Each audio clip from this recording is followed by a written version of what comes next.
আসসালামু আলাইকুম দর্শক, বরাবরের মতো এবারও আপনাদের সামনে হাজির হলাম তোবা ব্লগ 24 পক্ষ থেকে। আজকে আপনাদেরকে দেখাবো ঐতিহাসিক মহাস্থানগড়ের ইতিহাস এবং ঐতিহ্য। দর্শক, আপনারা দেখতে পাচ্ছেন মহাস্থানগড়ের ঐতিহ্য এবং ঐতিহাসিক একটি পাথর, যে পাথরকে আমরা দুধ পাথর বলে থাকি। এলাকায় প্রচলিত আছে এই পাথর নাকি দুধ খেয়ে ফেলে, তাই বিভিন্ন এলাকা থেকে মানুষজন এই পাথরের জন্য দুধ মানত করে নিয়ে আসেন। এসে সেই দুধগুলো এই পাথরের উপরে ঢেলে দেওয়া হয়। দর্শক, আপনারা দেখছেন, দেখুন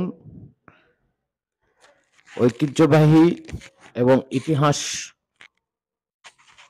ইতিহাস সম্মিলিত হযরত শাহ সুলতান বলখি মাহি সাওয়ার এর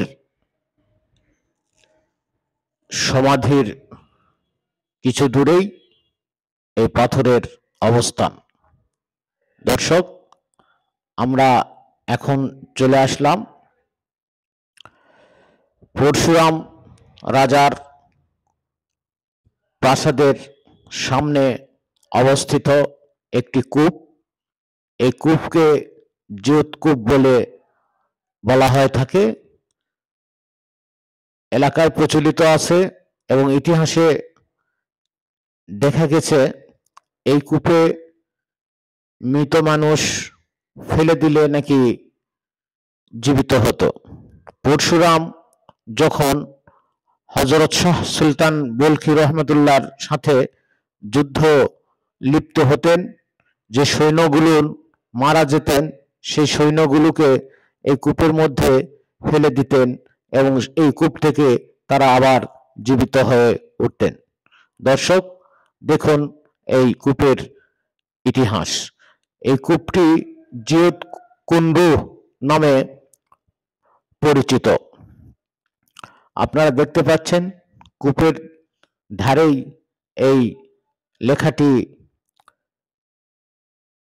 লাগানো হয়েছে। আপনারা দেখুন এবং পড়ে নিন। দর্শক, আপনাদের জন্যই আবারও আমি বিভিন্ন এলাকার ইতিহাস ঐতিহ্যমূলক বিভিন্ন ভিডিও আপনাদের সামনে উপস্থাপন করব।